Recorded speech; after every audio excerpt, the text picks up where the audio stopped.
Bonjour chers auditeurs et bienvenue sur le salon Maison et Objets 2018.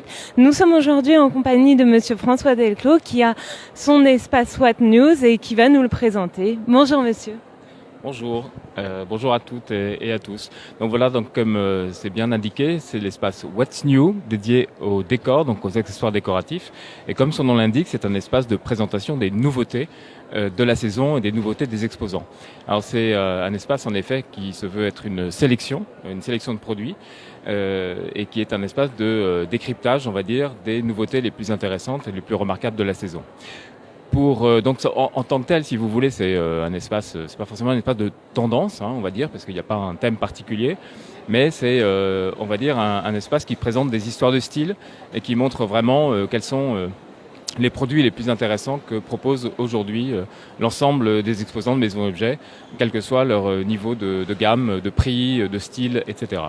Pour donner de la lisibilité à l'ensemble de ces nouveautés, on les a simplement organisés en 4 grandes expressions stylistiques de façon à ce que l'ensemble du public et des visiteurs du salon puissent les comprendre et se les approprier par rapport à leurs recherches. Donc on a détecté en fait des tendances, pour en revenir à ce mot, qui sont vraiment extrêmement présentes dans le marché de l'art de vivre aujourd'hui, autour de la légèreté, donc il y a un thème qu'on a appelé light, donc pour des formes extrêmement épurées, extrêmement simples, un univers qui est beaucoup plus autour des matières brutes, de l'artisanal, du homemade et de l'ethnique bien évidemment, qu'on a appelé raw. Un troisième thème ensuite bright, donc qui veut dire brillant, bien sûr, pour une plongée dans une couleur beaucoup plus intense et vibrante, avec 2 partis pris couleurs très forts pour la saison, autour des verts, autour donc du végétal, et autour des rouges, qui font vraiment, on va dire, leur grand retour dans l'univers de la maison aujourd'hui. Et enfin, une 4e histoire qu'on a appelée dark, pour quelque chose de beaucoup plus sombre, de beaucoup plus profond, on va dire, pour exprimer toute cette décoration précieuse, artistique et référencée. Voilà. Donc on va commencer, si vous voulez, cette exploration par le premier thème qu'on a appelé light, où on a, on va dire, deux expressions particulières. La première, c'est autour de toutes ces gammes de transparence, de pastels, qui sont très présentes aujourd'hui, donc des gammes très douces comme ça, autour d'orangé doux. Et puis on va retrouver également des effets de dégradé, comme on a ici par exemple. Voilà, donc avec encore une fois des gammes de pastels extrêmement doux. Et on va retrouver également des gammes d'irisés, voilà, sur les vases, avec donc des effets de surface qui donnent évidemment beaucoup de poésie, de légèreté et de transparence.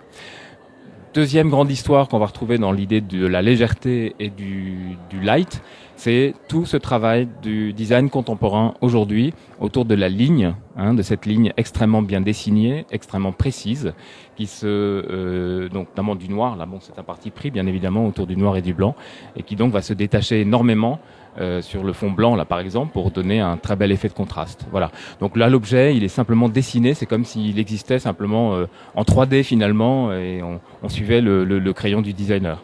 Voilà, donc là on est vraiment dans tout ce travail d'épure et de simplicité, mais en même temps une vraie sophistication bien évidemment du dessin. Deuxième grande histoire, donc qu'on a appelé raw, autour des matières, des matières brutes.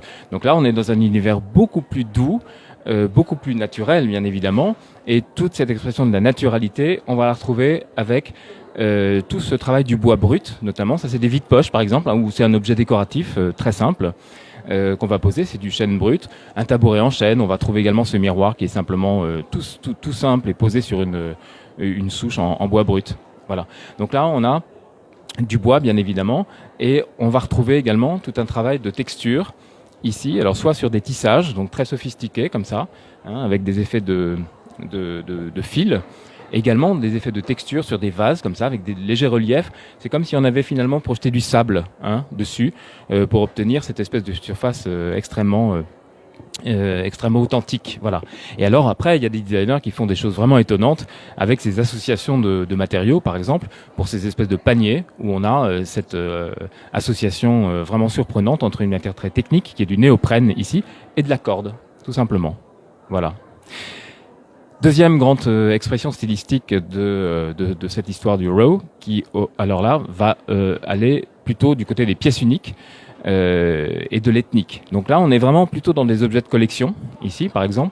Donc ça, c'est des pièces uniques qui viennent de Chine, par exemple, avec des effets de patine anciennes, des tabourets, on dirait qu'on les a trouvés en Asie et qui sont très anciens. Donc on a vraiment des palagrins, enfin tout cet univers d'artisanat handmade. Voilà. Et après, on a quelques surprises et quelques curiosités, par exemple, comme tous ces objets qui sont, là c'est des petits bougeoirs, etc., qui sont en bois brûlé. Voilà. Et bien évidemment, on continue toujours avec tous ces savoir-faire extraordinaires d'Asie du Sud-Est et d'Afrique, bien évidemment, ou d'Océanie, avec tous ces tressages de fibres naturelles et ces associations magnifiques. Voilà, donc tout ce travail de tressage aéré qui est vraiment magnifique. On continue avec une troisième grande expression stylistique pour nos nouveautés. Donc là, voilà, on se plonge dans le vert, toutes des gammes de verts d'ailleurs, avec plusieurs réglages stylistiques. Et on peut constater en tout cas qu'il y a vraiment toujours ce besoin pour cette expression d'une fantaisie un petit peu tropicale, donc de ce végétal. Alors aussi bien sur des coussins qui sont brodés que sur un petit peu des impressions à l'ancienne comme ça sur des effets lin. Voilà. Donc ça c'est encore des choses qui existent et qui sont très présentes aujourd'hui. On continue. Ici, on retrouve encore nos aspects végétaux, donc extrêmement sophistiqués. Et on a des choses qui sont peut-être pour l'hiver un petit peu plus douces, avec des gammes d'olives. On est vraiment là, des belles textures, comme ça, c'est extrêmement doux, c'est extrêmement confortable. Là, on a des imprimés, on a des affélins, là, on a des velours frappés. Enfin voilà, c'est vraiment toute cette générosité, on va dire, de matière, de texture, de motifs, qui, au sens large, finalement, exprime l'idée du végétal et de la nature.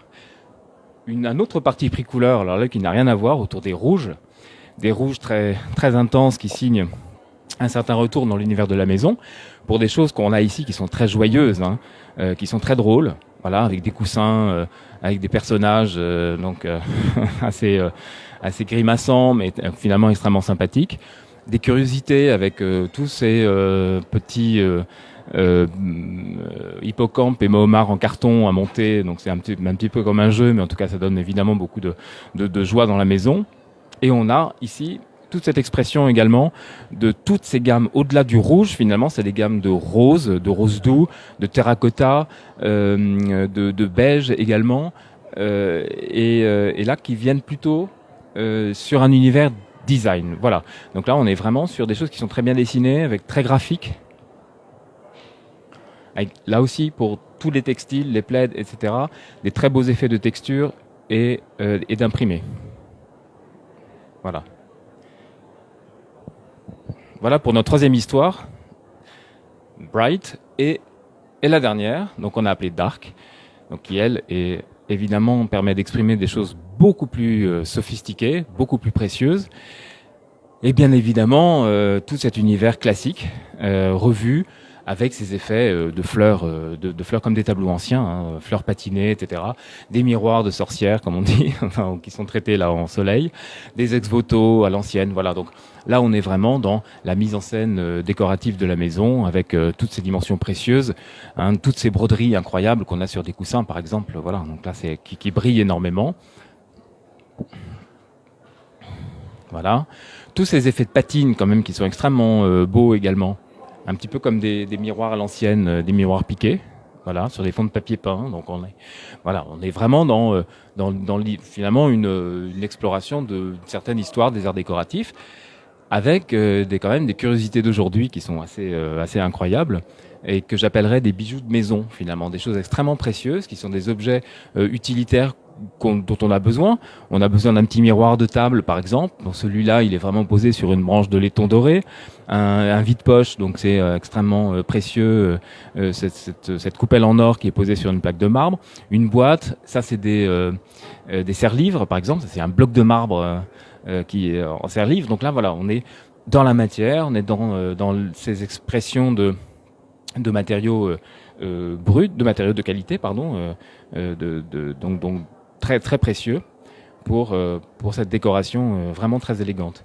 Et enfin, on finit avec des choses, on va dire, qui sont plus inspirées de l'art déco, avec des motifs art déco complètement donc typiques, le papier peint par exemple ici, et puis tout ce travail là qu'on voit presque, on va dire waouh, si j'ai envie de dire, mais enfin vraiment avec tous ces jeux de décalage comme ça, de rythme, avec cette console par exemple qui est traitée entièrement en escalier inversé comme ça.